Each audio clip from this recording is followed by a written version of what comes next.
Avant de vous présenter l'outil Git, je vais vous parler dans ce chapitre de ce qu'est un système de contrôle de version, Version Control System en anglais, et à quoi ça sert.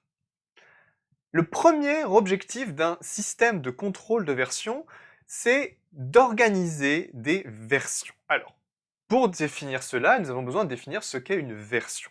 Eh bien, il s'agit de l'état d'un projet à un moment donné. Alors, qu'est-ce que cela veut dire? Eh bien, cela peut, par exemple, être un projet que vous avez, un projet personnel, de journal intime que vous rédigez tous les jours. Eh bien, une version de ce journal intime, c'est l'état de ce journal intime à un moment donné. Ce moment peut être défini de différentes manières. Il peut être défini avec du temps standard. Donc, par exemple, tous les jours, à minuit, vous décidez que vous créez une nouvelle version de votre journal intime. Ça va être une nouvelle copie complète de la totalité des pages de votre journal intime, tous les jours, créées à minuit. Il peut également y avoir une autre façon de temporiser ces nouvelles versions. Cela peut être en fonction du temps du projet. Le temps du projet, c'est quoi? Eh bien, c'est tout simplement à chaque fois qu'un projet évolue, par exemple, à chaque fois que vous allez rédiger une nouvelle entrée dans votre journal intime, ce qui ne sera peut-être pas tous les jours, peut-être ce sera une fois par semaine, eh bien, à chaque fois que vous allez faire cela, une fois que vous avez terminé de rédiger votre entrée, eh bien, vous créez une nouvelle version de votre projet, c'est-à-dire que vous créez une nouvelle copie complète de votre journal intime, euh, à la fin de la nouvelle entrée que vous venez d'écrire, ou éventuellement d'une page que vous avez déchirée. Et ce système de version, une version peut également différer par la nature. Qu'est-ce que cela veut dire? Eh bien, par exemple, votre journal intime, vous l'avez publié avec succès auprès du public français, et vous décidez d'en faire une version anglaise pour le vendre à nos amis britanniques et américains. Eh bien là, vous allez avoir une nouvelle version de votre projet qui va se créer, puisque en plus de la copie complète que vous allez avoir de votre journal intime en français, de la version française que vous allez avoir, eh bien vous allez avoir une deuxième version qui va être, elle, en anglais et qui sera complètement équivalente à celle que vous aviez en français. Donc une version d'un projet, c'est une copie complète de l'état de ce projet à un moment donné, que ce soit du temps standard, du temps de développement du projet, ou par la nature du projet. Alors, à quoi ça sert d'avoir un outil pour organiser ces versions? Eh bien, ça sert à plein de choses. La première chose qui va être intéressante à faire, ça va être d'être capable d'identifier de manière unique chaque version. Par exemple, sur votre journal intime, vous en faites une photocopie complète chaque jour et vous les rangez dans votre bibliothèque. Vous savez que de temps en temps, vous supprimez des pages, vous effacez des entrées pour les réécrire parce que vous estimez que vous pouviez faire mieux. Eh bien, votre bibliothèque va toujours comporter les photocopies des précédentes versions que vous aviez faites. Si vous voulez retrouver une ancienne version de votre journal intime, eh bien, il va être intéressant d'avoir un système d'identification unique qui va vous permettre très simplement d'aller la retrouver dans votre bibliothèque.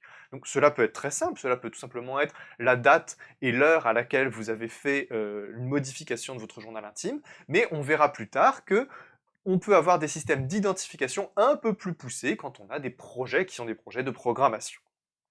Et donc, tous ces systèmes d'organisation vont nous permettre d'identifier chaque version de manière unique. Elles vont nous permettre également de récupérer des vieilles versions ou des versions d'une nature différente. Et elles vont également nous faciliter la création de nouvelles versions. Alors, comment elles vont faire cela? Eh bien, elles peuvent faire cela à partir d'une version existante. Par exemple, vous prenez votre journal intime et vous voulez corriger des fautes d'orthographe. Donc vous voulez prendre une version existante de votre journal intime et faire des corrections mineures. Eh bien, le système de gestion de version doit vous faciliter cela. On peut également avoir envie de faire des changements beaucoup plus profonds à partir d'une version existante de votre projet. Donc là, par exemple, on peut prendre le journal intime dans une version donnée, et on peut avoir envie d'enlever ou de rajouter des chapitres entiers, voire même peut-être de réorganiser certains chapitres pour les mettre dans un ordre différent. Là, il s'agit de changements beaucoup plus importants, et l'outil qui va vous aider à gérer les différentes versions d'un projet doit faciliter ce genre d'opération. La dernière chose qui peut être intéressante à faire, c'est de combiner plusieurs versions. Par exemple, vous avez votre version de votre journal intime en français et votre version en anglais, et vous décidez maintenant de créer une troisième nouvelle version dans laquelle, eh bien, côte à côte, il y a systématiquement la version anglaise d'un chapitre et la version française d'un chapitre pour faciliter, par exemple, l'apprentissage de la langue française. Eh bien, Pour faire cela, il va falloir que l'outil de gestion de version facilite la combinaison de deux versions existantes en une nouvelle version multilingue, dans notre exemple, de notre projet. Et donc, on va avoir une facilitation de la combinaison de versions préexistantes d'un projet.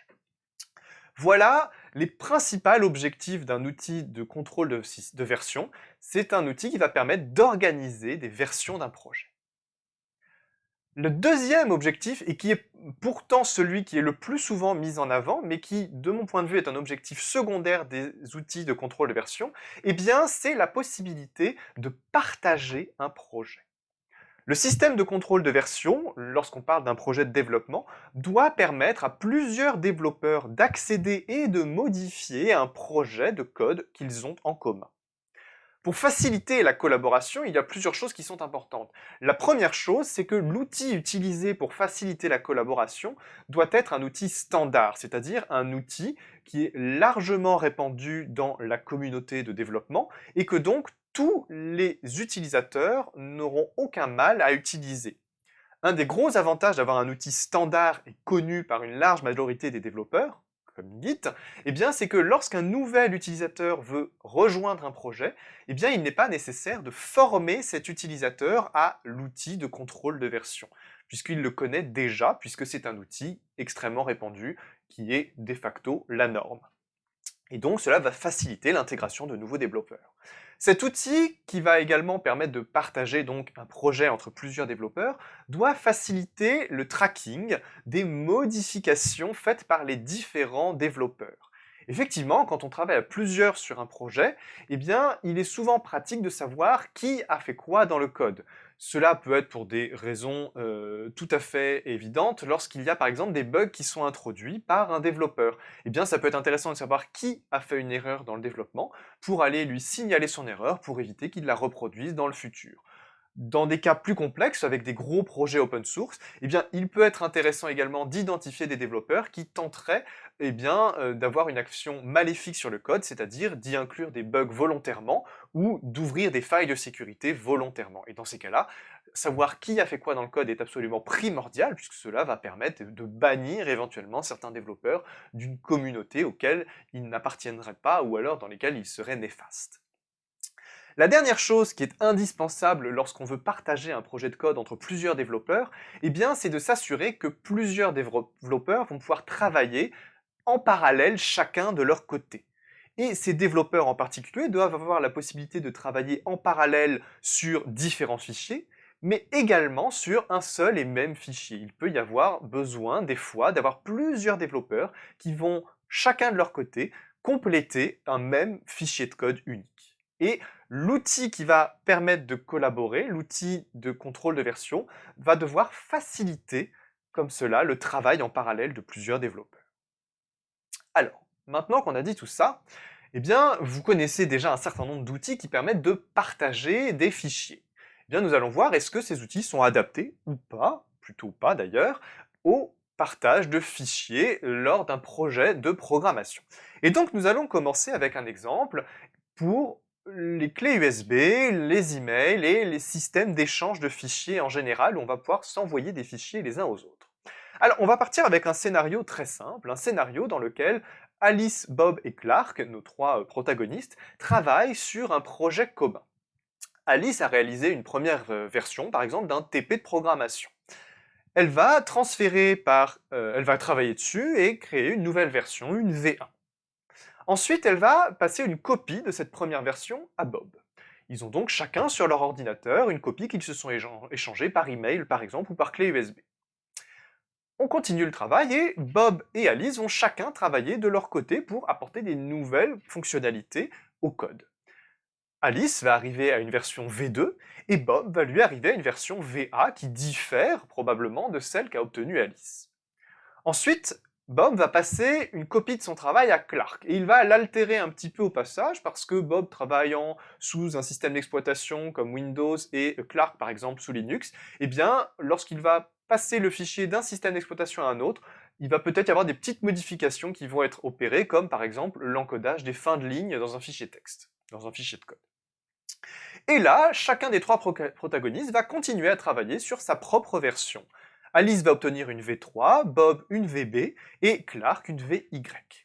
Eh bien, le problème qui se pose dans ces cas-là, c'est que, imaginons que nous soyons sur un TP, et qu'il soit maintenant temps de rendre le TP à l'enseignant, eh bien, quelle version allons-nous rendre? Il est probable que chacun des trois protagonistes ait développé des choses différentes, et donc on va vouloir, eh bien, rassembler le travail des trois étudiants en un seul fichier commun qui sera rendu.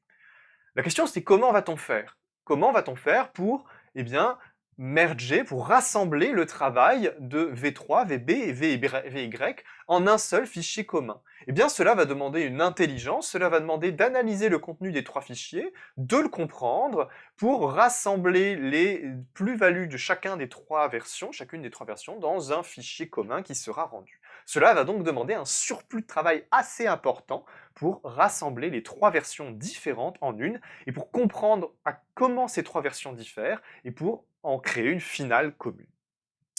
Une deuxième problématique qui se pose, c'est qu'est-il advenu pour V0 et V2? Si vous regardez le flux d'échange des fichiers, V0 et V2 sont deux versions qui n'ont existé que sur l'ordinateur d'Alice. Et la question qu'on peut se poser, c'est est-ce que ces versions ont été sauvegardées? Effectivement, on pourrait tout à fait constater que dans la version 3, certaines fonctionnalités qui fonctionnaient pourtant dans la version 2 ne marchent plus. Dans ces cas-là, on va pouvoir être tenté de récupérer la version 2 pour récupérer le code qui fonctionnait et voir comment ce code s'est cassé dans la version 3. Eh bien, le problème dans ce système d'échange de fichiers, c'est qu'il n'y a pas de sauvegarde automatique des vieilles versions. Et donc, la version V0 et la version V2, qui n'ont existé que sur l'ordinateur d'Alice, n'existent peut-être plus nulle part, et donc la version qui pourtant fonctionnait a peut-être été perdue. Et donc cela est problématique. Une dernière question qui va se poser, c'est évidemment la scalabilité, c'est-à-dire le passage à l'échelle d'une telle approche. À quel point une telle approche de partage de code va pouvoir être utilisée pour un projet qui va rassembler des dizaines, des centaines, voire même des milliers de développeurs. Évidemment, sur un système d'échange de fichiers comme celui-ci, que ce soit par mail ou par clé USB, on se doute bien qu'avoir des dizaines, des centaines ou des milliers de développeurs avec chacun leur copie privée du projet sur lequel ils vont travailler individuellement, et qui va demander une intelligence à un moment pour rassembler le travail des uns et des autres, eh bien on se doute bien que ce système n'est absolument pas viable. Et donc, c'est pour ça que de manière générale, c'est une très mauvaise pratique d'utiliser des emails ou des clés USB pour travailler sur un projet de code. Alors, vous allez me dire, je suis un petit peu vieux, il existe d'autres systèmes qui sont bien plus pratiques pour échanger des fichiers que des emails que de toute façon vous ne consultez plus jamais. Eh bien, vous avez raison. Il existe effectivement d'autres outils qui permettent de synchroniser automatiquement des fichiers présents sur différents ordinateurs. Ces systèmes, tels que Dropbox, Google Drive, OneDrive ou OneCloud, sont effectivement très pratiques, et ils permettent de faire en sorte que, automatiquement, dès qu'un utilisateur qui est participant à un partage de fichiers modifie ce fichier et qu'il l'enregistre sur son disque dur, et bien immédiatement les fichiers sont uploadés sur un serveur, et tous les autres utilisateurs qui partagent cette synchronisation de fichiers vont quasiment instantanément recevoir la nouvelle version du fichier telle qu'elle a été modifiée. Et donc on a effectivement quelque chose qui va nous permettre de partager des fichiers de manière quasi instantanée entre tous les développeurs. On évite donc que chaque développeur ait sa propre version du fichier sur son ordinateur. Alors là, vous allez me dire, mais du coup, on peut utiliser Dropbox pour faire un projet de programmation. Eh bien, la réponse est évidemment non, absolument pas. Alors, pourquoi? Eh bien, il y a plusieurs raisons. La première raison, c'est tous les combien de temps est-ce que ces fichiers sont sauvegardés sur le serveur? Effectivement, lorsque vous uploadez un fichier sur Dropbox ou OneDrive ou Google Drive, eh bien automatiquement, des copies de ce fichier sont sauvegardées pendant un certain temps. D'accord? Et même si vous changez ce fichier, eh bien les anciennes versions sont sauvegardées sur le serveur. Le problème, c'est que vous n'avez aucun contrôle sur le temps pendant lequel sont sauvegardés ces fichiers. Et aujourd'hui, Dropbox peut peut-être décider que les fichiers sont sauvegardés pendant 3 mois, mais demain, ils peuvent peut-être décider que pour la version premium, les fichiers sont sauvegardés pendant 1 an, mais que pour la version gratuite, les fichiers ne sont sauvegardés que pendant 1 semaine. Et vous n'avez aucun contrôle là-dessus. Vous pouvez donc pas compter sur cette feature pour conserver des vieilles versions de votre projet.